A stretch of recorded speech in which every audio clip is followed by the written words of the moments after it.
it's Linda and Sarah with Women Rising Together, and we are so happy to be here with you. We love doing these Facebook Lives, and we're right now in the middle of a 3-part series, and we did the first part on Monday, and you can catch that if you scroll up further on our page. And then today we're talking about the women in your life. Mm-hmm. And on Friday, our video live stream is going to be about putting on your own oxygen mask first.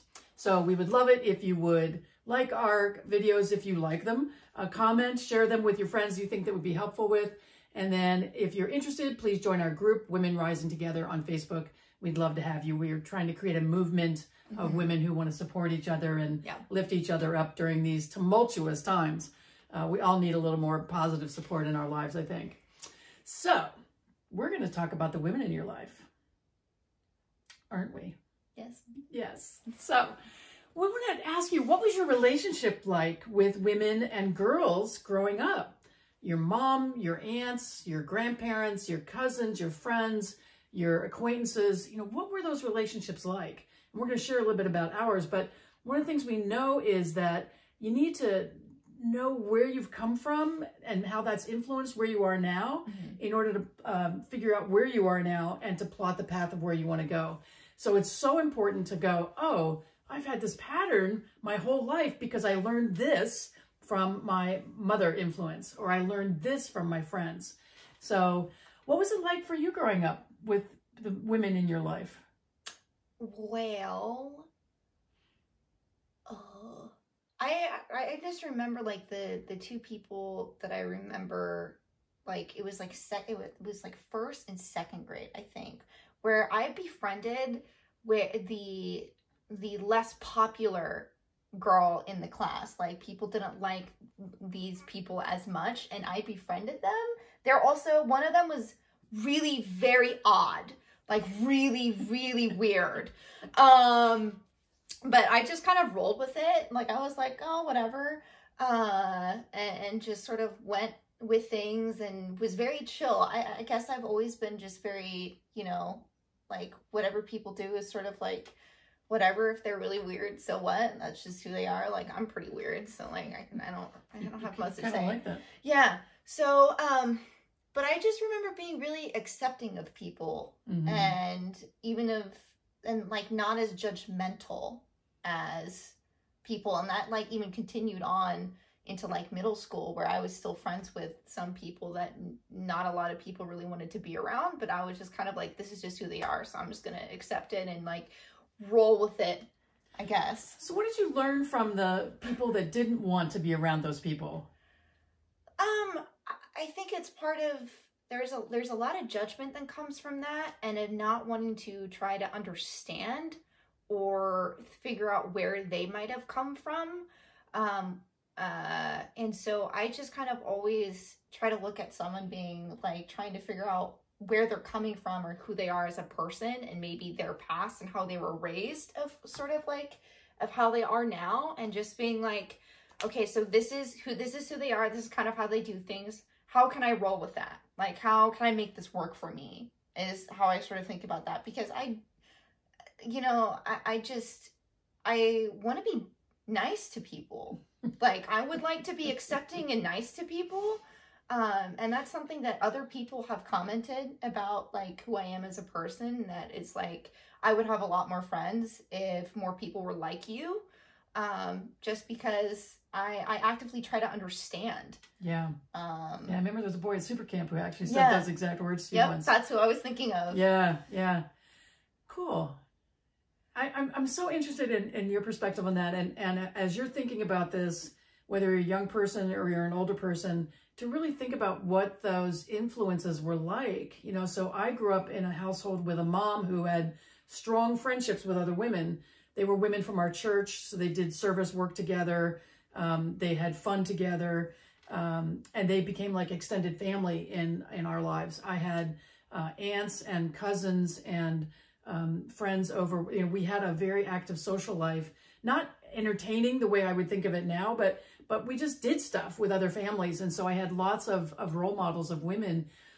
The interesting thing for me was I did not experience mean girls in the same way I saw it like when Sarah was growing up. So I don't think it was because they weren't there. I think the circumstances of where I lived and the kind of life I lived didn't make that present in my life. And maybe it was the church focal point in our family growing up. I don't know. But I just feel like I got really great role models for having strong women friendships, that women are there for each other. And that was really important to me. And my mom's friends were her aunt and another woman from the church. And then those were her best friends. And they did everything together. And so, you know, what I learned about that was that women were an important part of your life. You know, women friends were an important part of your life. And that's been really important to me. And when she was in school, there was a really marked difference between two of the schools that she went to. One, I did not see the mean girl thing rear its ugly head nearly as much as the other one. And I didn't see the mean mom kind of faction either. So the people who were people kind of held at a distance because they were perceived to be better than everybody else. It was such a strange dynamic to me. And because it's just not what I had grown up with. So when you think about your growing up and your relationships with women, what did you decide about women and that experience? Did you decide they were trustworthy? Did you decide they were competitors, friends? What did you decide about women? Because I know some women don't even like to be friends with other women because they find it so competitive. That's such a foreign concept to me. But I've heard that a lot in the world. Yeah.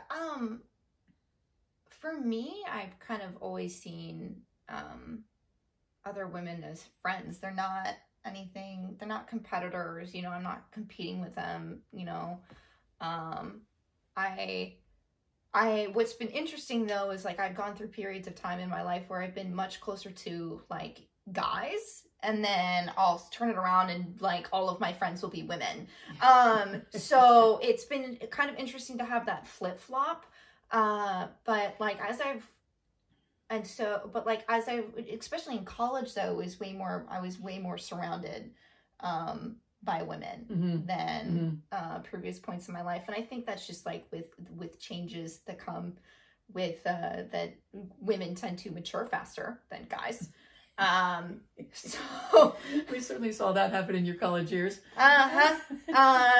So I've always sort of surrounded myself, I guess, with as I gotten older, spent more time with women, and I find that there's more a lot more emotional connection with women, and there's fewer understandings of like feelings with women, because there's always the you know, nice guys kind of deal, and they like that's a thing. So yeah, I've always sought them out as friends and companions. Yeah, for emotional support network. Well, and I think you saw that modeled in your life growing up. You saw other women with friends. You saw me hanging out with other women and having friends. We had people over. We would do stuff with mothers and daughters. I was in a phase of like creating experiences, and we had a Greek night where we watched Mamma Mia, and it was just moms and daughters, and we did this really cool thing around the dinner table and did projects for each other and talked about what each other meant to each other. So you had a lot of that kind of stuff modeled for each other, of moms valuing their daughters, daughters valuing their moms. Yeah, and I also, you know, like I used to say when I was younger that I had like 8 moms. Like I had 8 mothering figures in my life. Just like I had my 2 moms who were raising me, and then I had this whole support network of women who were my mom's friends, who were also very important and very nurturing, and helped take care of me. And so I just felt like I was always surrounded by very strong, caring women, and that I always had a support network of women that should anything happen to me, I had people that I could go to. And like that's even true now with her friends, is that I know that should something happen, that I can call them and they will be there immediately, and they will do whatever to make sure that I'm okay. So yeah. That's always been important to me, because I grew up in a church, and she was raised in a church for a little while and then not so much. And so I was raised in a church where I had this strong, caring community, men and women, who I knew were there for me. They're the reason I ended up going to college. They're the reason that I was successful in a lot of things in my life, and they held me to a higher standard than perhaps my parents, who had not even graduated from high school, could hold me to. My expectation growing up, I was just supposed to graduate from high school. That was it. You know, my dad thought college was wasted on women because I was just going to get married anyway. Well, not so much, but that's what he thought at the time. So I really would love for you to just take a minute for yourself and just think about what you decided about women from the experience you had growing up and from the experience of your young adult life and your adult life. You know, what has that done for you? And so what was modeled for you during that time that was helpful that you brought into your adult life? And which of those things need to be let go? So if you walked on eggshells around certain people because everyone perceived them to be the kind of the prima donnas, the divas, and weren't really authentic around those people, are you carrying that through into your adult life? If you found women to be competitors and they were always trying to compete with them for whatever, whether it was romantic relationships or in careers or whatever, is that something that you want to bring forward from now on in your adult life?